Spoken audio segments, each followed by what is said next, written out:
With 2 drill sites in Western Canada, Surge Energy is a smaller player in the oil and gas industry. So it's been trying to insulate from tariffs by selling its oil before they take effect. That's why I've been crystal clear. Until these tariffs are off the table, until the threat of tariffs is gone for good, Ontario will not relent. We will not back down. Pausing some tariffs, making last-minute exemptions, it won't cut it. We need to end the chaos once and for all. We need to sit down, work together, and land a fair deal. A deal that gives businesses the confidence to invest. A deal that gives workers the security they need and deserve. Until then, Ontario will keep up the fight. We will apply maximum pressure to maximize our leverage. That's why today we're moving forward with a 25% surcharge on electricity exports. For the 1.5 million American homes and businesses that Ontario powers, homes and businesses in Minnesota, Michigan, and New York. This surcharge will cost families and businesses in these states up to $400,000 each and every single day. Welcome back. The head of the Canadian province of Ontario is, listen to this, threatening to cut off electricity exports to the United States. Trump's new tariffs hit Canada like a hammer, costing billions and crashing oil prices. Canada is now rushing to sell its oil to Asia instead of the U.S., building big pipelines and changing the energy game fast. Could this risky move turn Canada into an energy superpower, or will it end in disaster? The answer could change everything for North America's future. Right after starting his second term, President Trump imposed 25% tariffs on most Canadian goods and a 10% tax specifically on oil and energy exports, beginning February 1st, 2025.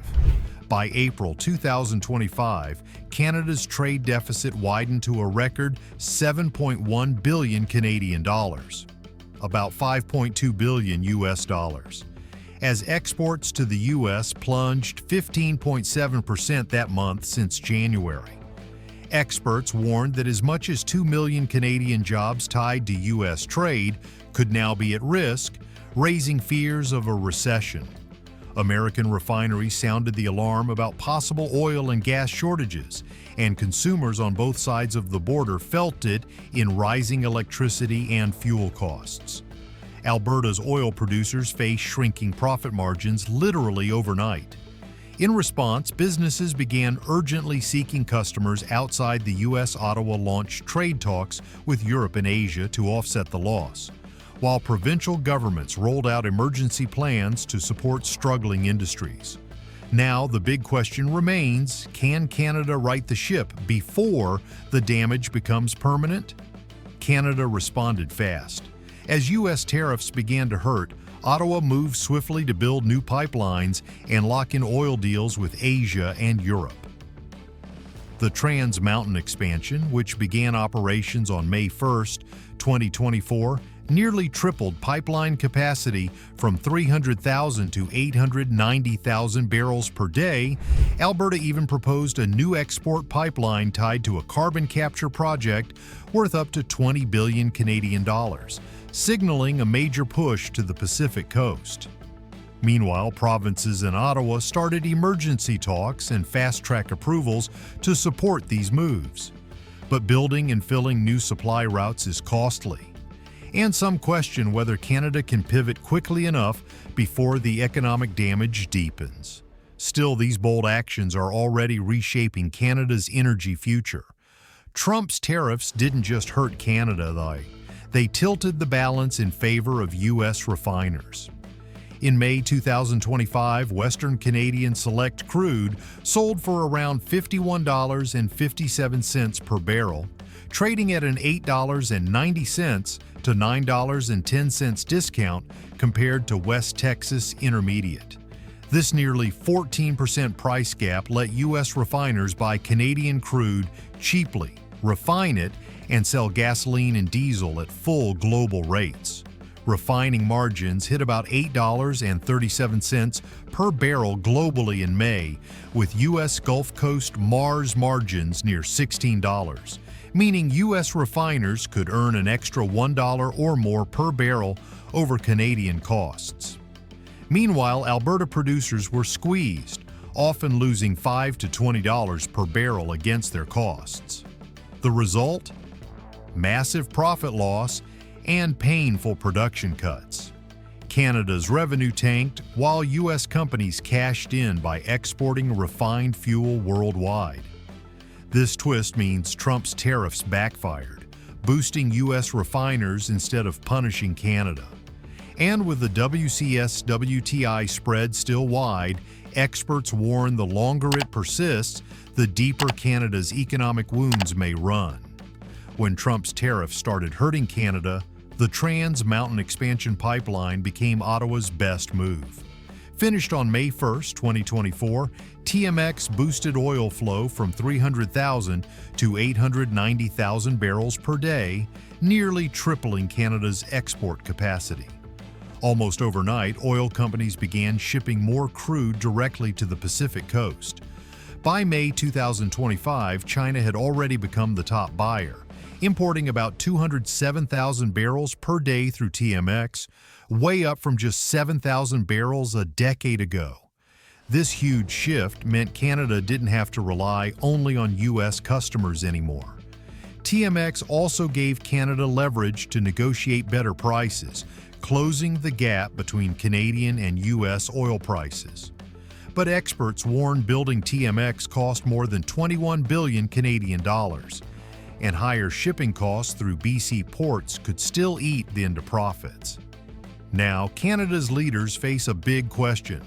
Will TMX's new access to Asia keep Canada's oil industry alive, or just bring new problems with higher costs and global competition? Prime Minister Mark Carney convened a historic summit on June 2, 2025, gathering all 10 provincial premiers in Saskatoon. The goal: reduce the approval time for major energy and mining projects from up to a decade down to just 2 years by declaring them matters of national interest. At the meeting, Alberta pushed for a new West Coast export pipeline, while BC raised environmental and Indigenous rights concerns. Just days later, Ottawa introduced Bill C-5, also known as the One Canadian Economy Act, to federally fast-track such projects and ease interprovincial trade barriers. By June 26th, the Senate passed it, but backlash came swiftly. Critics warned that powerful Henry VIII clauses might undercut constitutionally required First Nations consultations. Carney defended the bill, saying it retains Indigenous and environmental safeguards while threatening legal challenges and protests if it doesn't. With the bill aimed to shorten approval timelines to 2 years from 5 to 10, it marks Canada's bold response to economic pressure. But the question looms: as Canada speeds ahead, will this shakeup build a resilient energy future or fracture environmental and Indigenous trust forever? As Canada races to escape U.S. tariffs, liquefied natural gas has become its next big bet. The LNG Canada project in Kitimat produced its first export LNG cargo in June 2025, and Train 1 is operating at half capacity. Full operations at 14 million tons per year are set for later this. This Pacific Coast terminal will cut sailing times to key Asian markets compared to U.S. Gulf ports. Meanwhile, wood fiber LNG in Squamish is on track to begin 2.1 million tons per annum exports by 2027 as Canada's first net zero LNG plant, backed by a 5.1 billion Canadian dollar investment. Together, these projects aim to divert gas from the U.S., which took 8.6 billion cubic feet per day of Canadian gas in 2024, and open direct sales to Japan, South Korea, and India. But experts caution that massive costs, global competition, and environment issues remain big risks. If they succeed, Canada could rise as a major global energy player, if it can overcome the hurdles ahead. Canada is racing to build new pipelines and massive LNG terminals while also trying to prove it can expand energy exports without causing serious environmental harm. The federal government points to the Pathways Alliance, a major effort where 6 of the largest oil sands producers are working together on a 16.5 billion carbon capture and storage network in northern Alberta. This ambitious project aims to capture up to 22 million tons of CO2 every year by 2030, backed by significant private investment and expected public funding support. Supporters say this is a vital step for Canada to keep its oil industry competitive while cutting emissions, but critics argue the plan is too slow, too costly, and risks pushing aside crucial Indigenous consultations and environmental reviews if the government rushes approvals. Meanwhile, Canada's pivot to Asia is happening faster than many experts predicted. The TMX pipeline is shipping record amounts of crude oil. LNG Canada has already sent its first cargo in June 2025, and Woodfibre LNG is on track to begin exporting 2.1 million tons per year by 2027, sending Canadian gas directly to key Asian markets like Japan, South Korea, and India. But these mega projects carry massive price tags. TMX alone costs 34 billion Canadian dollars. And Canada must still face tough competition from established energy suppliers like Australia, Qatar, and the United States, all fighting for the same buyers in Asia. Now Canada stands at a critical crossroads. Will these bold investments and high-risk strategies truly make it an energy superpower? Or will soaring costs, powerful global competitors, and growing protests over environmental and Indigenous rights leave Canada burdened with half-finished projects and shattered promises? The next few years will be the ultimate test of whether Canada's gamble becomes a lasting triumph or a costly failure with consequences for decades to come. Canada's bold pivot could completely redefine its energy destiny, opening new doors to booming Asian markets and transforming its role on the world stage. But the risks of soaring costs, powerful global rivals, and rising political backlash remain dangerously high and could derail even the best-laid plans. Subscribe now for more breaking insights on this unfolding showdown.